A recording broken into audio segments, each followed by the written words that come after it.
Hi friends, welcome to target కాకి online classes. This is Jyothi. First time ఈ video చూస్తున్న అభ్యర్థులైతే మన టార్గెట్ కాకి యూట్యూబ్ ఛానల్ని సబ్స్క్రైబ్ చేసుకోండి. ఈ వీడియో నచ్చితే లైక్ చేయండి, మీ మిత్రులు ఎవరైనా ఉంటే షేర్ చేయండి. సో ఓకే, ఈ సెషన్లో మనము ఐక్యరాజ్య సమితికి సంబంధించిన కొన్ని క్వశ్చన్స్ డిస్కస్ చేద్దాం. సో అందులో భాగంగా మన మొదటి క్వశ్చన్ ఏంటి అని అంటే, ఈ క్రింది వ్యాఖ్యలను పరిగణింపుము.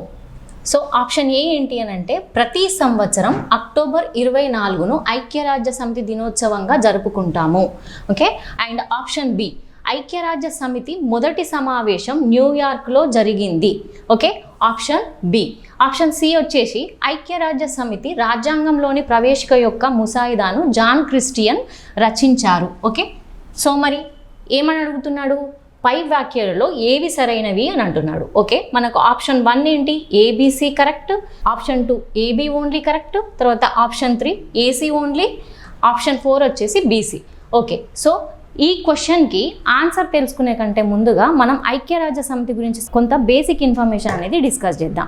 సో ఈ ఐక్యరాజ్య సమితి అనేది మరి ఎప్పుడు ఏర్పడింది, ఎందుకు ఏర్పడింది అనే లాంటి అంశాలను డిస్కస్ చేసుకుంటే మనందరికీ తెలిసిన విషయమే, రెండో ప్రపంచ యుద్ధం తర్వాత మనకు ప్రపంచంలో శాంతి చేకూర్చాలని చెప్పేసి, తర్వాత ప్రపంచ దేశాలనే ఐక్యంగా ఉండాలని అనే ఉద్దేశంతో ఐక్యరాజ్య సమితిని ఏర్పాటు చేసిండ్రు. మరి రెండో ప్రపంచ యుద్ధం అనేది ఎందుకు వచ్చింది అని అంటే, రెండో ప్రపంచ యుద్ధం అనేది ఎప్పుడు జరిగింది, 1939 సెప్టెంబర్ 1 నుంచి 1945 సెప్టెంబర్ 2 వరకు సెకండ్ వరల్డ్ వార్ అనేది జరిగింది. ఈ సెకండ్ వరల్డ్ వార్ అనేది ఎందుకు జరిగింది అని అంటే, జర్మనీ దేశం పోలాండ్ పైన దాడి చేయడంతో ఈ సెకండ్ వరల్డ్ వార్ అనేది వస్తుంది. మరి ఈ జర్మనీ దేశం ఎందుకు పోలాండ్ పైన దాడి చేసింది అంటే, ఒకసారి మనం ఫస్ట్ వరల్డ్ వార్కి వెళ్దాం. ఫస్ట్ వరల్డ్ వార్ అనేది ఎప్పుడు జరిగింది, 1914 నుంచి 1918 వరకు ఈ ఫస్ట్ వరల్డ్ వార్ అనేది జరిగింది. ఓకే, అయితే ఫస్ట్ వరల్డ్ వార్ ఎందుకు జరిగింది మరి అని అంటే, ఆస్ట్రియా యువరాజు అయినటువంటి ఫెర్డినాండ్ అతని భార్య అయినటువంటి సోఫియాను హత్య చేయడంతో మనకు 1914 జూలై 28న ఫస్ట్ వరల్డ్ వార్ అనేది ప్రారంభం అవుతుంది. ఇది ఎప్పుడైపోతుంది, 1918 నవంబర్ 11న ఈ ప్రపంచ యుద్ధం, మొదటి ప్రపంచ యుద్ధం అనేది అయిపోతుంది. ఈ మొదటి ప్రపంచ యుద్ధంలో గెలిచిన దేశాలు ఏవైతే ఉన్నాయో, లైక్ బ్రిటన్, ఫ్రాన్స్, ఈ దేశాలు ఓడిపోయిన జర్మనీ దేశం పైన అనేక ఆంక్షలు అనేటివి విధిస్తాయి. ఈ యుద్ధం తర్వాత 1919 జూన్ 28న వర్సైల్స్ అనే ఒప్పందం చేసుకుంటారు. వెరీ వెరీ ఇంపార్టెంట్ అండి ఈ డేట్. 1919 జూన్ 28న వర్సైల్స్ ఒప్పందం అనేది జరుగుతుంది. ఈ ఒప్పందం ఏంటి అని అంటే, ఒక శాంతి ఒప్పందం. ఓకేనా. ఈ ఒప్పంద ఫలితంగానే మనకు ఐక్యరాజ్య సమితి కంటే ముందు ప్రపంచంలో శాంతి చేకూర్చాలని చెప్పేసి ఏర్పడిన సంస్థ ఏంటి అని అంటే, నానాజాతి సమితి అండి. ఎప్పుడు ఏర్పడింది, 1920 జనవరి 10న నానాజాతి సమితి అనేది ఏర్పడ్డది. దీన్ని ఏమంటారు అని అంటే, లీగ్ ఆఫ్ నేషన్స్ అని అంటారు. ఓకే, మరి ప్రపంచంలో శాంతి చేకూర్చిందా అని అంటే, మరి సెకండ్ వరల్డ్ వార్ ఎందుకు వస్తుంది. ఓకే, అయితే ఇది మనకు 1920లో మొదటి ప్రపంచ యుద్ధం తర్వాత 1920 జనవరి 10న నానాజాతి సమితి అనేది ఏర్పడుతుంది. ఓకే, ఆ తర్వాత మళ్ళీ 1939 సెప్టెంబర్ 1న మనకు సెకండ్ వరల్డ్ వార్ రావడంతో ఈ నానాజాతి సమితి అనేది మూసివేయబడుతుంది. ఓకే, ఈ నానాజాతి సమితి ఆర్గనైజేషన్ యొక్క షటర్ క్లోజ్ అయిపోతుంది. Okay, so 1939 September 1. అయితే జర్మనీ, ఇప్పుడు మొదటి ప్రపంచ యుద్ధంలో ఓడిపోయిన జర్మనీ పైన ఈ గెలిచిన దేశాలు అనేక ఆంక్షలు విధించాయని చెప్పుకున్నాము. సో అది 1918 నుంచి క్రమంగా ఎదుగుతూ ఒక బలమైన దేశంగా ఆవిర్భవిస్తుంది అనమాట. లైక్ అంటే అది ఆర్మీ పరంగా గాను, ఆర్థిక పరంగా గాను ఎంతో బలమైన దేశంగా ఎదుగుతుంది. సో అప్పుడు ఒక రకంగా చెప్పాలి అని అంటే, అది రాజ్యాకాంక్ష, రాజ్యాన్ని విస్తరించుకోవాలనే ఉద్దేశంతో, ఇంకో మాటలో చెప్పాలంటే అది రగిలిపోతూ ఉన్నది. 1918 నుంచి జర్మనీ పైన బ్రిటన్, ఫ్రాన్స్లు ఎన్నో ఆంక్షలు అనేవి విధిస్తాయి. సో దానికోసం అని చెప్పేసి 1939లో సెప్టెంబర్ 1న, అయితే ఇంకోటి పోలాండ్ పైన అది దాడి చేయడానికి గల కారణం ఏంటి అంటే, పోలాండ్ అనేది స్వతంత్ర దేశంగా ప్రకటించుకుంటుంది. సో అలా పోలాండ్ పైన అప్పుడు జర్మనీ ఛాన్సలర్ ఎవరు అంటే హిట్లర్ దాడి చేయడంతో ఈ సెకండ్ వరల్డ్ వార్ అనేది వస్తుంది. ఈ సెకండ్ వరల్డ్ వార్ స్టార్ట్ అయిన తర్వాత 1942 ఆ ప్రాంతంలో అండి ఒక 26 దేశాలు ఈ ప్రపంచ దేశాల ఐకమత్యం గురించి, శాంతి స్థాపన గురించి అని చెప్పేసి ఒక డిక్లరేషన్ రూపొందించుకుంటాయి. ఈ సమావేశంలోనే అప్పటి అమెరికాకు అధ్యక్షుడు ఎన్నో అధ్యక్షుడు అంటే 32వ అధ్యక్షుడైనటువంటి ఫ్రాంక్లిన్ రూజ్వెల్ట్ అండి. ఫ్రాంక్లిన్ డి రూజ్వెల్ట్ అంటారు, FDR అని అంటారు ఇతన్ని. రూజ్వెల్ట్, ఫ్రాంక్లిన్ డెలోనో రూజ్వెల్ట్, షార్ట్కట్లో FDR అని పిలుస్తారు. ఇతను అమెరికాకు 32వ అధ్యక్షుడు. అంతేకాకుండా ఇతను అమెరికాకు అధ్యక్షునిగా 3 సార్లు పనిచేశాడండి. 3 సార్లు అధ్యక్షునిగా పనిచేసిన ఏకైక వ్యక్తి ఎవరు అంటే FDR. ఓకే, అయితే అతను ఈ 1942 ఈ 26 దేశాలు డిక్లరేషన్ ఒకటి రూపొందించుకుంటాయి చెప్పుకున్నాం కదా. సో ఈ డిక్లరేషన్లోనే యునైటెడ్ నేషన్స్ అని చెప్పేసి అనే పదాన్ని పేర్కొనడం జరిగింది, అనే పదాన్ని ఇతను సూచించిండు. ఓకే, FDR యునైటెడ్ నేషన్స్ అనే పదాన్ని ఈ 1942 సమావేశంలో సూచించిండు. ఈ క్రమంలోనే అంటే ఈ రెండో ప్రపంచ యుద్ధం జరుగుతున్న క్రమంలోనే 1945లో ఓకే యాల్టజ్ అనే సమావేశంలో ఈ సమావేశంలో అమెరికా, బ్రిటన్, రష్యా ఇలాంటి దేశాల ప్రతినిధులు, అమెరికా, రష్యా, బ్రిటన్ ఈ దేశాల ప్రతినిధులు ఏమని అంటారంటే ప్రపంచంలో అంతర్జాతీయ స్థాయిలో శాంతి పరిరక్షణ కోసం అని చెప్పేసి అంతర్జాతీయ స్థాయిలో ఒక సంస్థ ఉండాలని చెప్పేసి పేర్కొనడం జరిగింది. ఏది 1945 యాల్టా సమావేశంలో. ఓకేనా అండి. అయితే ఫలితంగా ఏంటి అని అంటే 1945 ఏప్రిల్ 25 నుంచి వెరీ వెరీ ఇంపార్టెంట్ అండి, జూన్ 26 వరకు 1945 ఏప్రిల్ 25 నుంచి జూన్ 26 వరకు అదేంటి శాన్ ఫ్రాన్సిస్కోలో 50 దేశాలు ఒక UN చార్టర్ను రూపొందిస్తాయి. UN చార్టర్ను ఎన్ని దేశాలు? 50 దేశాలు UN చార్టర్ను రూపొందిస్తాయి. ఓకేనా అండి. అయితే ఈ UN చార్టర్ పైన అన్ని ఈ 50 దేశాలు ఎప్పుడు సంతకం చేస్తాయి అని అంటే జూన్ 26న సంతకం చేస్తాయి. ఓకేనా అండి. అయితే ఇక్కడ వెరీ వెరీ ఇంపార్టెంట్ అండి, ఈ శాన్ ఫ్రాన్సిస్కో సమావేశంలో పాల్గొనని దేశమైనటువంటి పోలాండ్ కూడా ఈ UN చార్టర్ మీద సంతకం చేసి 51వ దేశంగా ఆవిర్భవిస్తుంది. ఓకేనా అండి. Very very important. ఏ దేశం? పోలాండ్. ఓకేనా, పోలాండ్ దేశం అనేది ఈ సమావేశంలో పాల్గొనదు, కానీ ఈ UN చార్టర్ పైన ఇది సంతకం చేస్తుంది. సో అలా ఇది సంతకం చేసిన 51 దేశం ఏంటి అని అంటే పోలాండ్. ఓకే, మరి ప్రస్తుతం ఈ దీంట్లో ఎన్ని దేశాలు ఉన్నాయి అని అంటే మొత్తం 193 దేశాలు అనేవి ఉన్నాయి. మొత్తం ఇప్పుడు ప్రస్తుతం ఎన్ని దేశాలు ఉన్నాయి? 193 దేశాలు ఉన్నాయి. మరి 190 దేశం ఏంటి అని అంటే స్విట్జర్లాండ్. 190వ దేశం స్విట్జర్లాండ్. మరి 191 దేశం ఏంటి అని అంటే తూర్పు తిమోర్. ఓకే, మరి 192వ దేశం ఏంటంటే మాంటెనిగ్రో. ఇది 2006లో ఈ UN దీంట్లో సభ్య దేశంగా చేరింది. తర్వాత 193వ దేశం ఏంటిది అని అంటే సౌత్ సూడాన్ అండి. సౌత్ సూడాన్ 193వ దేశం. ఇది 2011లో ఇది 193వ దేశంగా చేరింది UNOలో. ఓకేనా అండి. సో ఇది అయితే మరి ఈ UNO అనేది ఇలా ఇప్పుడు ఇది 1945 జూన్ 26 గురించి మనం చర్చించుకుంటున్నాం. అయితే మరి ఇప్పుడు ఈ UNO అనేది అధికారికంగా ఎప్పుడు తన పనులు ప్రారంభించింది అని అంటే 1945. వెరీ వెరీ ఇంపార్టెంట్ అండి. 1945 అక్టోబర్ 24న ఈ UNO అనేది ఐక్యరాజ్య సమితి అధికారికంగా తన పనులను ప్రారంభించింది. ఇదే రోజును మనము ఐక్యరాజ్య సమితి దినోత్సవంగా ఎవ్రీ ఇయర్ జరుపుకుంటున్నాం. ఓకేనా అండి. మరి ఈ ఐక్యరాజ్య సమితి యొక్క హెడ్ క్వార్టర్స్ ఎక్కడున్నాయి అని అంటే మనకు తెలిసిందే న్యూయార్క్. ఓకే, న్యూయార్క్లో హెడ్ క్వార్టర్స్ అనేవి ఉంటాయి. ఓకేనా అండి. సో ఇది ఒకసారి మనం క్వశ్చన్ చూద్దాము. మనకేమని ఇక్కడ క్వశ్చన్ అడిగాడు, ప్రతి సంవత్సరం అక్టోబర్ 24న ఐక్యరాజ్య సమితి దినోత్సవంగా జరుపుకుంటున్నాము. మనం ఇంతకు ముందే చెప్పుకున్నాము, ఇది కరెక్ట్. అండ్ ఐక్యరాజ్య సమితి మొదటి సమావేశం న్యూయార్క్లో జరిగింది. ఓకే, ఇప్పుడు ఐక్యరాజ్య సమితి అనేది న్యూయార్క్లో ఏర్పడింది అని చెప్పేసి చెప్పుకున్నాం 1945 అక్టోబర్ 24న. అంతేకాకుండా ఎక్కడ ఐక్యరాజ్య సమితి ప్రధాన కార్యాలయం న్యూయార్క్లో ఉందని చెప్పుకున్నాం. అయితే ఈ ఆఫీస్కి ఐక్యరాజ్య సమితి కార్యాలయానికి భూమిని దానం చేసింది ఎవరు అని అంటే వెరీ వెరీ ఇంపార్టెంట్ అండి, John D Rockefeller. Very very important అండి. ఎవరు దీనికి భూమిని దానం చేశారు ఈ ఆఫీస్కి అని అంటే జాన్ డి రాక్ఫెల్లర్. ఓకేనా అండి. అయితే మరి దీని యొక్క మొదటి సమావేశం అనేది ఎప్పుడు జరిగింది అని అంటే 1946 జనవరిలో లండన్లో జరిగిందండి, న్యూయార్క్లో కాదు. హెడ్ క్వార్టర్స్ న్యూయార్క్లో ఉంటుంది కాబట్టి జనరల్గా అభ్యర్థులు ఏమనుకుంటారంటే ఓకే న్యూయార్క్ అని చెప్పేసి పెడతారు, న్యూయార్క్ కరెక్ట్ అని అనుకుంటారు, కానీ కాదు. సో లండన్లో మనకు మొదటి సమావేశం అనేది జరుగుతుంది. ఓకేనా అండి. సో ఇక్కడ ఏమని ఇచ్చాడు, న్యూయార్క్లో అని అన్నాడు. సో ఇది తప్పు, న్యూయార్క్ అనేది తప్పు. ఎక్కడ జరిగింది? 1946 జనవరిలో మొదటి సమావేశం జరిగింది. ఎక్కడ జరిగింది? లండన్లో జరిగింది. ఓకే, సో ఇది తప్పు. ఈ ఆప్షన్ ఏంటి? ఐక్యరాజ్య సమితి రాజ్యాంగంలోని ప్రవేశిక యొక్క ముసాయిదాను జాన్ క్రిస్టియన్ రచించారు. ఓకే, సో ఇది కరెక్ట్ అండి. ఐక్యరాజ్య సమితి రాజ్యాంగంలోని ప్రవేశిక ఉంటుంది కదా, ఈ ముసాయిదాను ఎవరు రచించారు అంటే జాన్ క్రిస్టియన్. ఇతను ఏ దేశానికి చెందినవాడు అంటే సౌత్ ఆఫ్రికా దేశానికి చెందినవాడు. ఓకే, సౌత్ ఆఫ్రికా దేశానికి చెందిన ఈ జాన్ క్రిస్టియన్ ఈ ప్రవేశ్ యొక్క ముసాయిదాను రూపొందించడం జరిగింది. సో ఇక్కడ మనకేంటి క్వశ్చన్ ఏంటి, పై వాక్యాలలో ఏవి సరైనవి అని అడిగాడు. సో ఏవి సరైనవి, ఏ అండ్ సి అనేవి సరైనవి. ఆప్షన్స్ చూస్తే సో ఆప్షన్ 3 అనేది మనకు కరెక్ట్ ఆన్సర్. ఓకే, ఇక్కడ ఏంటి అని అంటే ఈ ఫ్లాగ్ గురించి డిస్కస్ చేస్తే యుఎన్ఓ మనకు మొదటి సమావేశం 1946 జనవరిలో జరిగింది కదా.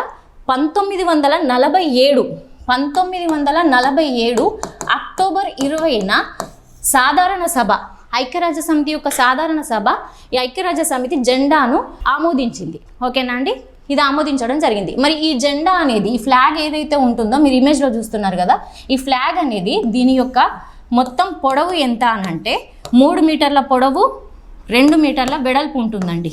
2 మీటర్ల వెడల్పు. ఓకేనా అండి, ఇది.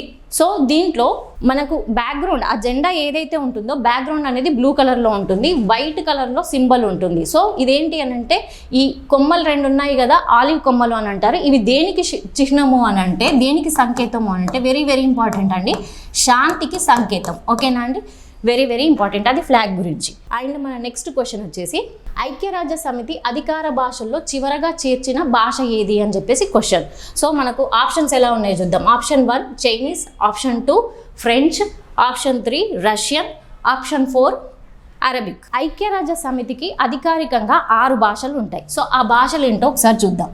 ఫస్ట్ వచ్చేసి English, second Spanish, third Chinese, fourth French, fifth Russian and sixth వచ్చేసి అరబిక్. ఈ అరబిక్ లాంగ్వేజ్ని చిట్ట చివరగా 1973లో అధికార భాషగా చేర్చిండ్రు. ఓకేనా అండి, సో ఇక్కడ మనకు ఆన్సర్ ఏంటి, 4th 1 అరబిక్ అనేది ఆన్సర్. ఓకేనా, సో ఇది క్వశ్చన్కి సంబంధించిన ఎక్స్ప్లెనేషన్. అండ్ నెక్స్ట్ క్వశ్చన్ వచ్చేసి ఐక్యరాజ్య సమితి సాధారణ సభ అధ్యక్షుని పదవీ కాలం ఎన్ని సంవత్సరాలు? ఆప్షన్ 1 2 సంవత్సరాలు, ఆప్షన్ 2 3 సంవత్సరాలు, ఆప్షన్ 3 1 సంవత్సరం, ఆప్షన్ 4 5 సంవత్సరాలు. సో ఇక్కడ ఐక్యరాజ్య సమితికి మనకు తెలిసిందే 6 ప్రధాన అంగాలు అనేవి ఉంటాయి. ఏంటి అని అంటే సాధారణ సభ, తర్వాత భద్రతా మండలి, సెక్రటేరియట్, సచివాలయం అని అంటారు, సెక్రటేరియట్ అండ్ ఎకోసాక్, సామాజిక ఆర్థిక మండలి, economic and social council. Okay, so 5th 1 international court of justice, అంతర్జాతీయ న్యాయస్థానం. అండ్ 6th 1 ట్రస్టీషిప్ కౌన్సిల్ అంటే ధర్మ కర్తృత్వ మండలి అని అంటారు, ట్రస్టీషిప్ కౌన్సిల్. ఓకేనా, ఇవి 6 అంగాలు. ఈ 6 అంగాల్లో ఇక్కడ సాధారణ సభ గురించి క్వశ్చన్ ఏమని అడిగాడు అంటే సాధారణ సభ అధ్యక్షుని పదవీ కాలం ఎన్ని సంవత్సరాలు అంటున్నాడు. ఈ సాధారణ సభ గురించి చెప్పుకుంటే ఐక్యరాజ్య సమితిలో ఏవైతే సభ్య దేశాలు ఉంటాయో ఆ సభ్య దేశాలన్నీ ఇందులో సభ్య దేశాలుగా ఉంటాయి. ఓకే, ఇప్పుడు అంటే మనకు ఐక్యరాజ్య సమితిలో ఎన్ని దేశాలు ఉన్నాయి, 193 దేశాలు ఉన్నాయి.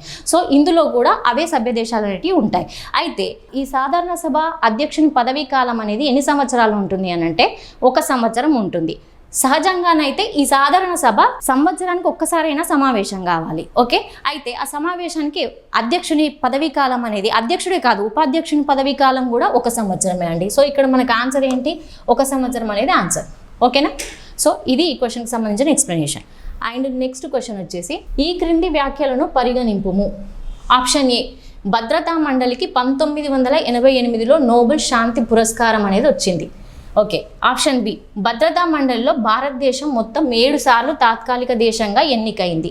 ఓకే, ఆప్షన్ సి భద్రతా మండలిలో శాశ్వత సభ్య దేశాలు 5. సో ఏమని అడుగుతున్నాడు క్వశ్చన్, పై వాక్యాలలో ఏవి సరైనవి అని అంటున్నాడు. Option 1 AB correct, option 2 BC correct, option 3 AC correct, option 4 ABC correct. Okay, so అయితే భద్రతా మండలి గురించి చెప్పుకుంటే ఇంతకుముందే మనం చెప్పుకున్నాం, భద్రతా మండలిలో మనకు ఐక్యరాజ్య సమితికి సంబంధించిన 6 అంగాల్లో భద్రతా మండలి కూడా ఒకటి. అయితే ఈ భద్రతా మండలిలో మనకు 5 శాశ్వత దేశాలు ఉంటాయి. ఓకే, ఇక్కడ 5 శాశ్వత దేశాలు ఉంటాయి. ఈ 5 శాశ్వత దేశాలు ఏంటి అని అంటే America, Britain, Russia, France, China. Okay, ఈ 5 దేశాలు అనేవి ఉంటాయి. ఓకే, మరి శాశ్వత సభ్య దేశాలు ఎన్ని ఉంటాయి అని అంటే 10 శాశ్వత సభ్య దేశాలు ఉంటాయి.